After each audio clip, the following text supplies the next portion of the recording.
Hello, baseball fans, and welcome to another season of Spokane Indians All Access here at Avista Stadium. I'm your host, Sam Adams, and we've got a great show for you as we lead off the 2018 season. We'll introduce you to the first-year manager for the team, Kenny Holmberg. Plus, we have exclusive one-on-one interviews with the veteran catcher, Isaiah Quiros, and the hard-throwing rookie making his debut in short season A-ball, Hans Kraus. Before we get to all of that, of course, though, we want to go inside the Fastenal Sports Studio. Thank you, Sam. The Spokane Indians begin their season with the Boise Hawks. But before they got things going for real, Wednesday night, they gave fans a sneak peek at the new 2018 squad with the annual Fan Fest at Avista Stadium. All right, we're going to play some Simon Says. So Simon Says, scream as loud as you can. The newest Spokane Indians doing their part Wednesday night to get their fans rowdy and ready for a new season. The event was held just 2 days before opening day when the Indians host Boise live right here on SWX. And even though the season hasn't officially started, there was plenty of competition going on. Curtis Terry is back in Spokane this summer and looking to defend his home run derby title, and he came through, dominating the final round, sending 18 baseballs out of the park, and then finishing with a grand slam to top it off for a score of 22 and another home run derby win to brag about. So this weekend, the Spokane Indians will host the Boise Hawks in a 5-game homestand. All games get underway at 6:30 except for Sunday, which starts at 3:30. The Indians will begin the season playing 11 of their first 14 games at Avista Stadium. Sam, back to you. All right, join us right now inside Avista Stadium as we get ready for the season opener. Kenny Holmberg, first-year manager for the team. First of all, I guess, welcome to Spokane. How's it treating you so far? Well, thank you. Great. Love it. I know about this community and doing the roving the past couple years. Full of tradition here baseball-wise. Exciting place to play. Front office is tremendous. Everybody's been great so far. Just looking forward to getting the product on the field and starting up. Well, tell us a little bit about yourself, kind of the path to get here, how you kind of got into coaching to begin with, and how now this is a big break for you. Yeah, I mean, growing up in the game, my dad's been with the Blue Jays for a long, long time. Like 40 years, you said, right? This is his 40th year with them. So, yeah, wow. Growing up kind of seeing how the Blue Jays do their stuff through those years that they had a lot of success was huge for me. I always wanted to coach, always wanted to play, always wanted to be a part of the game. So, you know, played a couple years in the minor leagues with Milwaukee, then got into coaching down in the Dominican. Managed in Arizona and been roving the past couple of years. We're going to have to be careful then to make sure. Kevin Stalker, you probably know that name on the Phillies. They lose on the walkout to Joe Carter. He's from Liberty Lake, and he's been doing a couple Spokane Indians broadcasts. We'll be sure not to bring that up in front. Yeah, go ahead. No, I'm actually a fan of his. He was a good player, shortstop, could swing a little bit. He actually played for the Devil Rays at the time, so that would be good to bring up those memories. I mean, at least he played in the World Series. Not many people can say that. Well, you know, typically a lot of managers will come here and maybe some of their experience with a lot of the players is maybe a week or two in AZL, and that's about it. They're trying to kind of figure out, you know, name tags, figuring out who's who. There aren't a whole lot of players on this roster that you're not familiar with. Correct. I mean, it's an opportunity for me to come right in, be familiar, know what these guys need to work on, what they need to prepare to play for, and yeah, it's pretty neat. I know, like with Tim in the past, he had his duties with the high school team, and you know, last year was very nice with Matt having these guys through extended, and you saw what they were capable of and what they did, you know, down the stretch. So we're looking to do the same thing. Maybe just take it an extra couple games there in September. Yeah, and you talk about that run this team had last year, that great second half, and you have an opportunity, do you believe, with the talent that you have, a mix of high upside talent, but also guys who have been here before. Between all of that, you can get off to a hot start. Yeah, I agree totally with you. The key is learning how to play, you know, learning how to win, playing good baseball. I think that's going to be the challenge every day. You look up and guys that are throwing strikes, you know, guys that are battling and putting the ball in play, guys that are playing defense and taking care of the baseball. That's the product of winning, and I think that's where we're going to be striving to be at the end of the day, is just playing really good baseball on a day in, day out basis. Well, I've kind of always felt like your manager is only as good as his catcher. And so you got a guy in Isaiah Skiros who has been here in the league, is bilingual, can help, especially with players from the Dominican Republic. I mean, he's got to be a coach's best friend, don't you think? Well, yeah, I mean, what a pleasure. The growth and maturity, the things that he's gone through as a person, as a player is tremendous. I'm excited to have him, in the mix, back behind the plate, handling our starting pitchers, our bullpen guys. It's going to be a good mix, and looking forward to him, pushing along the way for us. And then a little bit, if you could just give us a lay of the land as far as the roster, where you think some of the strengths are going to be, and how that fits into what's your strategy. Oh, yeah, again, the strategy is to play good baseball. Throw strikes, catch the ball, throw the ball, put the ball in play, get the timely hits, drive the runners around the bases. Like our strengths are going to be on the mound. Defensively, I feel like we're going to really do a good job taking care of the baseball, infield-wise, outfield-wise. And then, we got to do a good job at the plate, just battling, competing, figuring out a way to score more runs than the other team. So looking forward to it. All right, and you know this at this level too, there aren't a whole lot of days off.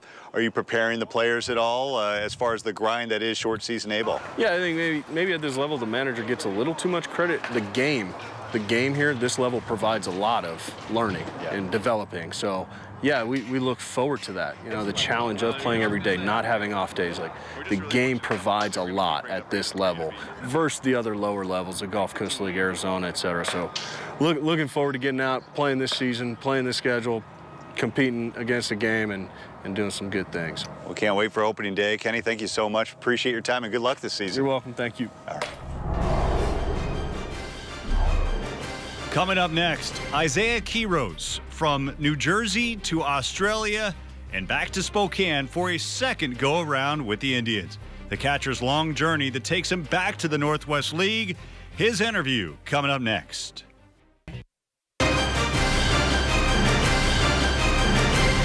All right, folks, join us right now on Spokane Indians All Access is, I say veteran catcher now, Isaiah Skiros join us. First of all, what's it like being back in town? This feel like you're home away from home now? Yeah, absolutely. It's a great experience to be back here in such a great community of Spokane. And, I'm actually more familiarized with being here last year and, all the great experiences last year, going into the playoffs and, battling, grinding out, and making that playoff run last year. So it's a great experience to be back in this great place of Spokane. Was that kind of a nice segue for you that a lot of guys, it's kind of, I hate to say it, individual based, and that you've got individual goals you're trying to accomplish, but there's nothing like a second half pennant chase that really brings people together and kind of has everybody pulling in the same direction. Yeah, absolutely. Of course, the game of baseball is individualized, but as the time goes by and the year goes by, we get closer and closer, just like it is in college and in high school. We all join together and, we all want to win and, eventually, that's what the end goal is. But, we got together last year and we got a job. We did our job last year. Well, you've got a first-year manager here who actually you have familiarity with. I would imagine that Kenny Holmberg is going to be leaning on you a little bit for some veteran leadership in the clubhouse. Yeah, absolutely. I was with Kenny my first 2 years in Arizona when I first got drafted in 2014 and 2015, and he did a great job teaching me, the right way, how to be a professional. And yeah, for the leadership role, it always comes with a catcher. It's always, the 5 things that I think about is, the complete package is being a leader, and that just comes with the job. So much of this job too is having a good relationship with your pitchers, and sometimes there's a language barrier. Not for you. You're bilingual. Yeah, I mean, I was pretty fortunate enough that my mom and my dad, come from Dominican Republic, and teaching me and talking to me in Spanish when I was younger helped me out a ton. Coming into professional baseball and speaking both languages and helping out every pitcher that I can, because like I said, coming of the complete package is controlling that pitching staff and being a leader for them and gaining that trust from them. It's a pretty big jump from amateur level to playing short season A-ball. What was the biggest thing you learned about yourself and what you need to work on in your first season when you came to Spokane last year? Pretty much just the confidence level. You know, you come here and you sign, you know, you get your first rounders, but at the end of the day, we're all here together. And we're all on the same level, and we're just here to help each other out and get better and develop as pretty good players. How are you helping the younger guys? Are you kind of letting them learn some of the things on their own? You kind of maybe have those moments where you shake your head and go, oh, I've been there. Yeah, I mean, absolutely. You know, as you grow up in this game of baseball, you kind of have to learn things by yourself, and that's how I learned, you know, by going through those experiences, those tough times is, you know, you're going to have your failure, but with failure comes success. So you're always going to have to learn in those situations, you know. But I'm always there to help out guys. If they have any questions or any uncertainties, I'm always there and open. I'm an open book, so. And you did not have an open schedule as far as your off season. You were, when we say overseas, typically we don't think Australia, but that's where you spent winter baseball. Yeah, I mean, I was fortunate enough to get an opportunity from the Rangers, you know, gave me a call. And I was more than happy to go out there and, you know, get that experience and learn even from guys overseas and, you know, talk about their experiences and even learn more about the game of baseball, but their culture as well. What was that like, a New York native, New Jersey, and you go to Australia? What was that experience like for you? It was very different because their summer is our winter. So I was over there and I was pretty much in summer the whole time. But, you know, their culture is pretty much different, much more relaxed than it is in the United States. But, you know, their food is pretty much the same. And, you know, the people are very nice and they're very much open to help you out and, you know, welcome you in their culture. Nice. Well, I know Spokane's going to treat you every bit as well as Australia. Welcome back to town and good luck on opening day. Thank you very much. I appreciate it. Thanks for having me. You bet.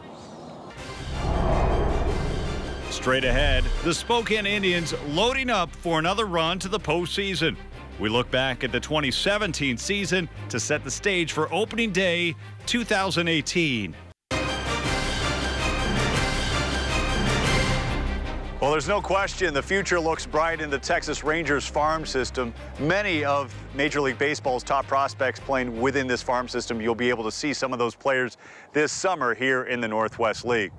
But as we look ahead to the 2018 Northwest League season, we look back at the 2017 campaign, which was in many ways a roller coaster ride. Femi Bebefe with that story. The early theme of the 2017 season for the Spokane Indians was a new beginning. For the first time in a decade, the Indians were led by a new manager and former AAA player Matt Hagan. Once the skipper arrived, the new crop of players descended upon the Inland Northwest to begin a new campaign. It was a tale of two halves for the Indians. A rough first half of the season saw them finish with a record of 16-22, which was good for last place in the Northwest League North. However, Spokane was not devoid of talent. The pitching staff was led by Texas Rangers 2016 first-round draft pick Cole Reagans and Tyler Phillips. The two led the league in strikeouts with 87 and 78, respectively. As for the offense, no player was more reliable than outfielder Miguel Aparicio, who raked in an NWL second-best 86 hits. He, along with the power of Curtis Terry, helped bolster the Indians' lineup. But back to the new beginnings. In early July, the team introduced a fourth mascot to the family, Ribby the Red Band Rally Trout. And rally the Indians did. In the second half of the season, the team won 6 of their first 7 games, which set the tone for the rest of the summer. Spokane would have a second-half season to remember, including Melvin Novo's 18-game hitting streak and 8 walk-off victories that led him to a record of 23-15, the best in the Northwest League. However, the momentum came to a screeching halt in the postseason, where the team was swept by the Vancouver Canadians. Now they'll gear up for another season with more fresh faces and new skipper Kenny Holmberg, as the Indians hope to excite Spokane once again this summer. When we come back on Spokane Indians All Access, we go one-on-one with one of the top prospects in the Texas farm system, Hans Kraus, not your garden variety pitching phenom. That's coming up. All right, folks, get used to this name. He's going to be a big star here in the Northwest League. Hans Kraus join us. Thank you for coming on the show. Thank you for having me. Well, you're going to be the opening night starter. Tell me about some of the excitement you must have, maybe some of the nerves, or are you a guy that just doesn't even worry about it? I mean, there's definitely some nerves there for sure. It's going to be my first time pitching in front of a lot of fans in professional baseball, so it's something I've done before, playing for the USA national team and stuff, though, so I don't think it will bother me too much. I'm very excited to get out there Friday night and show these fans what I can do for them. Well, I know it's a small sample size, but what we saw Arizona League last year with 20 innings, I think you were holding hitters to about a 100 batting average, piling up the strikeouts. What was going right for you there? I just really connected with my coaching staff there right away. I'm a guy who's pretty, I'd say, different on the mound. I have a bunch of different deliveries I like to showcase, give hitters a different timing and look. And the biggest thing was pitching coach here, actually now, John Armold. He said, hey, we're going to let you do your thing. We're not going to critique your mechanics or anything right away. We're just going to let you pitch. So it was really good to get right out in there into the system and just do my thing. He must have been a little bit concerned about that. That you go, like, you could do that in high school, but you're, you know, mechanically everybody likes a uniform. What are some of the different deliveries you have? Can you describe them for us? Sure. So I like to do a little Daisuke Matsuzaka, a little over the head and like pump action, and then I'll do a Johnny Cueto shimmy at times. And then I'll quick pitch people too, and then I'll have another one that's kind of like I'll step off to the side and just pause for a long time and then pick up and go. Wow. Yeah. And this is all to throw off the timing of the hitter, right? Yeah, I mean, I like to do it too to give the fans some excitement as well. Really? So, yeah, but I mean, because that's what the game of baseball is coming to. It's all about who's showing up in the ballpark and what you can do to put like fans in there. Now let me ask you a question. Let's say a hypothetical opening night. Let's say you got a no-hitter through 3. Are you going to stay with one? Are you superstitious at all, or does he jump back and forth? I'll showcase my different deliveries from. I might shimmy the very first pitch of opening night. I like to keep it interesting, so we'll see. Tell me a little bit about your background playing the game, because as I understand, you weren't into baseball right away. No, I think about when I was 7 years old, my grandpa tried to get me to play. My older brother was playing at the time too, so he was trying to get us to play together, but I was not having it. I thought it was boring. I was a basketball player when I was younger. I played in high school too, but basketball, golf were my 2 big things when I was younger. And I understand you've already been able to test out some of the local golf courses while you've been here. What do you think about golf in the Spokane area? Very nice. Played yesterday with Royce Bollinger and Seth Nordland, and went out there. Shot 77 yesterday at the creek at Qualchon, so it was really nice. Yeah. Holy smokes! All right, I shoot 77 too, but it's just on 1.9. So you got all this going on. Tell me a little bit about your repertoire. So what pitches you throw? You got a high 90s fastball. Do you throw 4 and 2 seam? I just throw a 4-seam fastball. I'll throw a sinker too. Just to give, I like to throw it to lefties. I think it'd be a good pitch for me here too. I was looking at the infield grass, it's kind of thicker, so pitching to ground balls here would be pretty big for me. And then I'll showcase a changeup and a slider as well. And the slider, from what I could understand, it used to be kind of almost a slurve. You really tighten that up. It's a true out pitch for you now? Yeah, it was definitely slurvy in high school for sure, but Jono really helped me tighten it up last year in the AZL, and it's been a big out pitch for me. And then the changeup, is that the pitch you're really working on this summer? Yeah, that's going to be the crucial one up here, because a lot of college guys come up here and play, so it's not really a pitch they see in college that much. They mostly just see fastball, breaking ball up there, so if I can land that, I think it's going to be a good year for me. Good. Well, we wish you nothing but success. We may not see you for very long, but appreciate you stopping by here, and good luck on opening day. Yeah, thank you very much. All right. Appreciate it. Don't go anywhere. When we come back, the Spokane Indians pay a visit to the men and women at Fairchild Air Force Base. That's on deck on Spokane Indians All Access. Well, there's no question that the Spokane Indians are proud community partners here in the Spokane area. One of those cases in point at Fairchild Air Force Base. Lindsay Joy with the story. Pitchers and hitters are always at odds in the game of baseball, fighting for every hit or every strike. You know, falling behind 3-0 in a count and battling back. What kind of battle do you have in you? But on Tuesday morning, the Spokane Indians found themselves watching a very different kind of battle.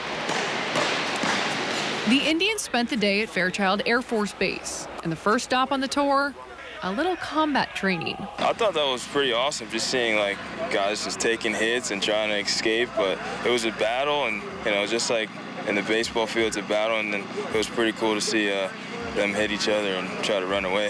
Next up, the control tower. Just seeing the big planes take off, going into the control tower, seeing how they operate, all the mechanics and all that kind of stuff, it's pretty cool.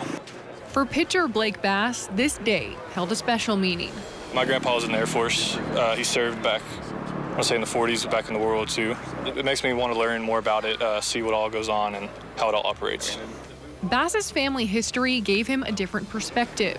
But whether these players hailed from U.S. military families or weren't from the U.S. at all, everyone gained a little perspective during the visit. What they do is protect our country. Well, we can't even fathom or put together what they do. You know, we get to play a game, and there's people that fight for our freedom and give us the opportunity to play that game. So it's an appreciation. It's an energizing thing because they're going to get to practice today and play for something a little more special, I think. Lindsay Joy, SWX. And folks, that's all the time we have for the season debut of Spokane Indians All Access here at Avista Stadium. Big thank you once again to the ball club for sharing their time with us and bringing those stories to you, the baseball fan. We'll see you next month in July.